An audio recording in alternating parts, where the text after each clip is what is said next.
Hindi ko alam kung bakit dinakdakan ang napili ko. Hindi ko rin alam kung tama ba itong ginagawa ko ngayon. Pero isang bagay ang sure ako, gutom ako. Kaya naman welcome sa episode 1 ng walang alam pero gutom.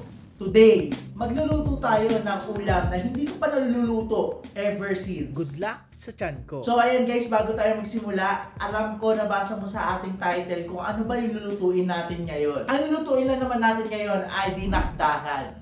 Siyempre, bago tayo mag-umpisa magluto, siyempre, kailangan kompleto ang ating mga ingredients. And siyempre, meron tayo ditong pork, yan po. And siyempre, bumili ako ng laurel. Siyempre, meron tayong paminta, mayonnaise. And siyempre, hindi rin ito mawawala ang ating reno. At ipapahalo pa natin, may sibuyas na puti, pula, kalamansi, siling green, siling labuyo.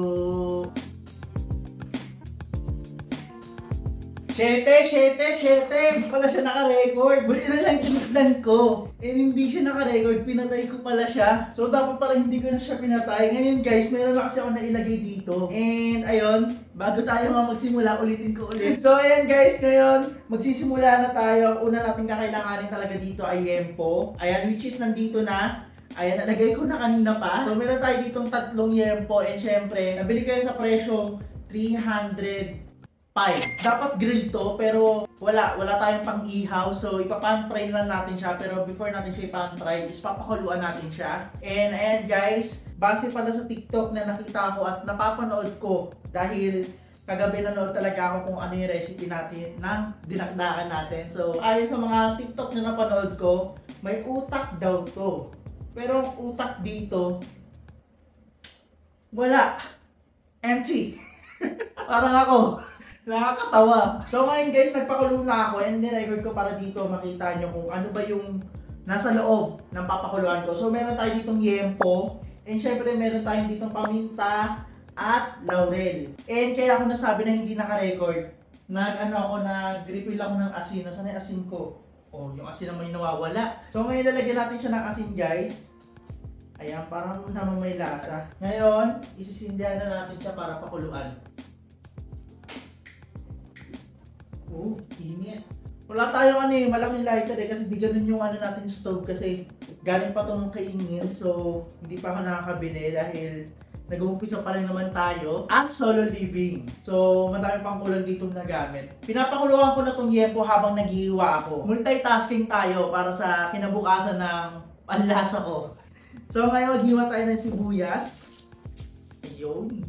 So ito ay sibuyas na puti. And syempre meron din tayo ditong sibuyas na pula.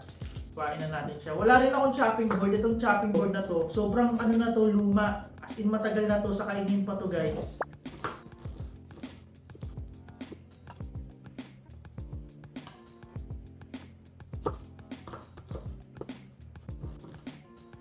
So and guys, talaga tayo, naka-apron tayo para ganap na ganap. Hindi naman ako kagalingan magluto guys, pero syempre, maalam ako sa pagluluto dahil madalas din talaga ako nagluluto noon. And kung napanood yung last vlog ko, meron din tayong luto-luto doon. Nagluto ako ng ating ulam. Ang ulam ata doon na niluto ko ay pininyang manok ata yun. Kasi ito na masingit ko totoo to hilig ko rin talaga magluto noon pa. And pasikat ako pag magluluto. Alam mo yung parang bida-bida kahit wala tayong alam. Pero in fairness, karamihan sa mga naluto ko, masasarap din talaga. At alam mo yun, parang pumapantay sa luto ng ina.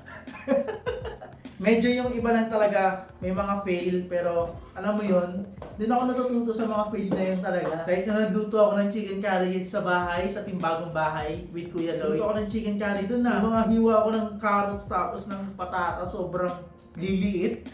So ngayon tuturuan ko ako ni Checo magluto ng chicken curry kasi hindi ako pa magluto ng chicken curry. So, ano na next step nito, Checo? Ano lang siya kuya, pakuluan na. Ay, isa lang na muna siya tapos pag nakita mo medyo na siya. Ano nang next step natin, Checo? Although alam ko naman na ulitin natin para sa video. Ngayon kuya, yan muna yan. Ilagay na yan lahat para lahat ng gulay? Yes kuya, at saka para lumambot. Okay. Yung sili kuya huli yan, pang finished product. So talagang sabay-sabay na to, bongga na to. Yes. So guys, kwento ko lang, kaya rin ako nahilig sa dinakdakan dahil yung pinsan ko, meron akong pinsan na tomboy. So, alam niyo naman, yung ilan sa mga tomboy is masasarap ang luto. Doon ako nahilig. sa pagkain ng dinakdakan kasi sobrang yummy niya talaga magdinakdakan, as in walang tapon. Lalo na pag kumpleto yung recados, walang tipid. Sobrang sarap. So ayan guys, habang pinapakuluan natin tong baboy, saan ba talaga nagsimula ang dinakdakan? And syempre, sino ang nag-imbento nito? Ang dinakdakan ay isang tradisyonal na putahe na nagmula sa mga Ilocano, partikular sa mga lalawigan sa hilagang bahagi ng Luzon, gaya ng Ilocos Norte, Ilocos Sur, at Abra. Wala itong isang tiyak na inventor dahil bahagi ito ng lumang Ilocano culinary tradition. Ibig sabihin, ito ay naipasa sa bawat henerasyon at bahagi ng kultura ng rehiyon. Yun. Etong recipe na to guys, napapanood ko lang rin. Pero alam ko naman kasi talaga yung lasa nito. So, tansya-tansya na lang talaga. So, ayan, nabuksan na natin yung reno. Ihalo na natin siya. And syempre, ang ating liquid seasoning.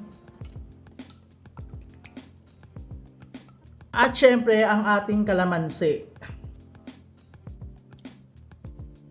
Paminta. At syempre, asukal. So, kukombine lang natin siya.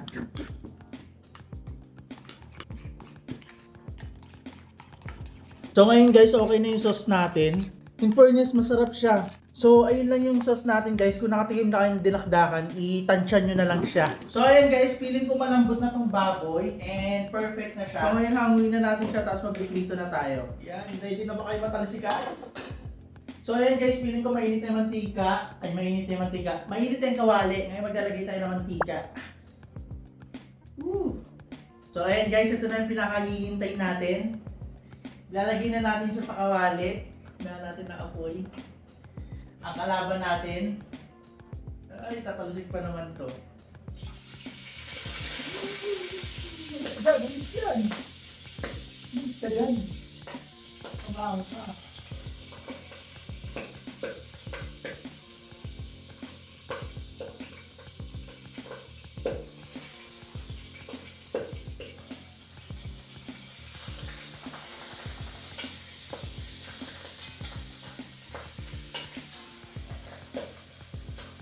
So ayan guys, amuin na natin tong yempo dahil feeling ko okay na siya.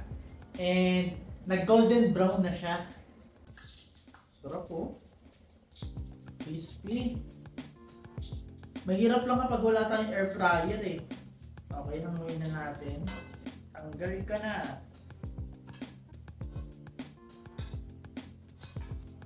So ayan guys, nahamon na natin ang mga yempo na prinito natin. Yan, patay lang tayo ng gas. So ngayon hiwain na natin siya. Hiwain lang natin siya sa maliit. Crispy oh. Okay.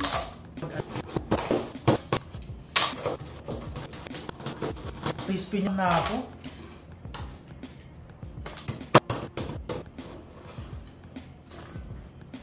So ngayon guys, magpo-proceed na tayo sa pagtimpla natin ng sauce. Parang mukhang naparami tayo ng sauce ah. Parami nga guys. Patuntiin muna natin. Yan. Sama-sama na natin yan siya. Oh, sarap.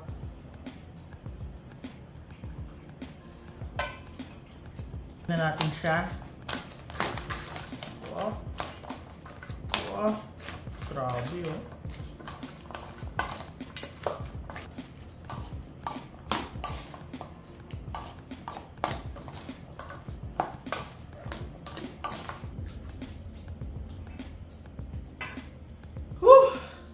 Done!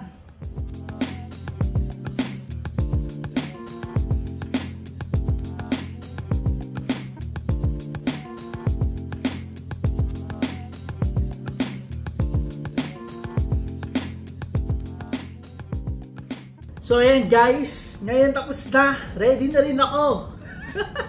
So tapos na ang ating dinakdakan at syempre, amoy pa lang. Grabe. Mapapa isang kaldero ata ako dito ah. O isa-isang kaldera. So ayun guys, ngayon tapos na ako magluto and na-plating ko na rin siya. Hindi ako ganun kagalingan mag-plating kasi nga sabi ko nga sa inyo, ang series na to ay walang alam pero gutom. So wala akong alam pero kaya ko magluto kasi nga gutom ako. So ngayon titikman na natin siya. Ito muna, bago kanin. Sarap po.